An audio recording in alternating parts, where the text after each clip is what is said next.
নতুন ধারার রাজনীতি সৃষ্টি করতে চায়, কোন ধরনের দলীয় পদ দলকে ব্যবহার করে ব্যক্তি স্বার্থ উদ্ধার করতে চাই না। প্রিয় বন্দরবাসী, জাতীয়তাবাদী দলের ভারপ্রাপ্ত চেয়ারম্যান জনাব তারেক রহমানের শুভেচ্ছা বার্তা আপনাদেরকে পৌঁছে দিচ্ছি। উনি আমাদেরকে সারা দেশবাসীকে উনি শারদীয় শুভেচ্ছা পৌঁছানোর দায়িত্ব দিয়েছেন নেতা কর্মীদেরকে। আমরা ঐক্যবদ্ধভাবে আমৃত্যু একসাথে কাজ করব ইনশাআল্লাহ।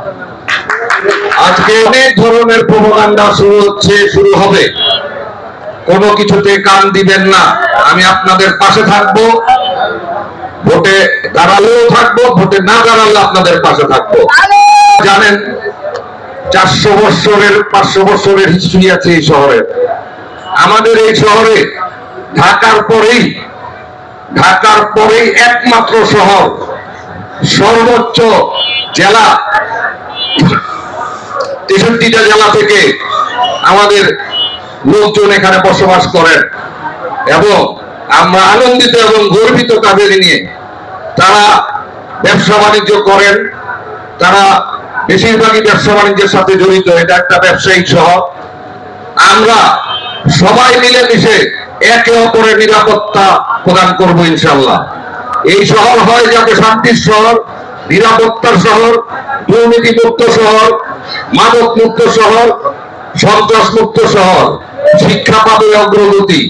কিন্তু শহীদ প্রেসিডেন্ট জিয়াউর রহমানের মতো বিদগ্ধ কোন নেতা আমরা দেখি নাই।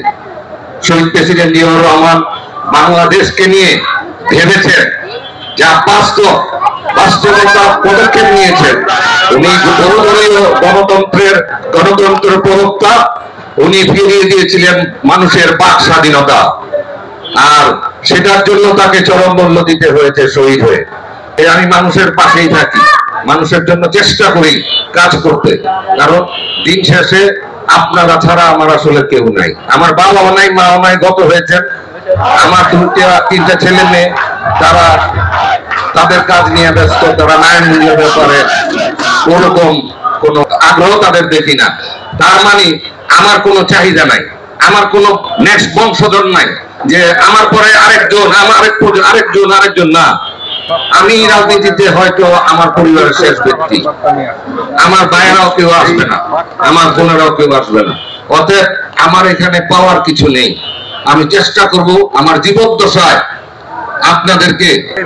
আপনাদের অধিকারকে বাস্তবায়ন করতে। আমি কথা দিলাম, আমি নির্বাচনে সংসদ সদস্য পদ পাই কি না পাই, নমিনেশন পাই কি না পাই, এই বন্দর, এই শহরের রাজনীতিতে এবং মানুষের পাশে থাকবো ইনশাআল্লাহ। একটা নতুন ধারার রাজনীতি সৃষ্টি করতে চাই। আমরা কোন ধরনের দলীয় পদ দলকে ব্যবহার করে ব্যক্তি স্বার্থ উদ্ধার করতে চাই না। আপনারা দেখেছেন একটা পক্ষ ত্যাগ ত্যাগ ত্যাগ ত্যাগ বলতে বলতে হাঁপিয়ে যাচ্ছেন।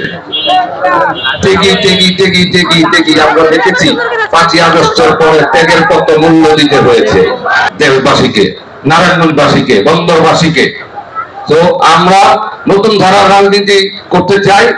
আপনারা হিন্দু মুসলমান ভাইরা, আপনারা আমাদের পাশে থেকে সেই স্বপ্ন বাস্তবায়ন করার চেষ্টা করবো একসাথে।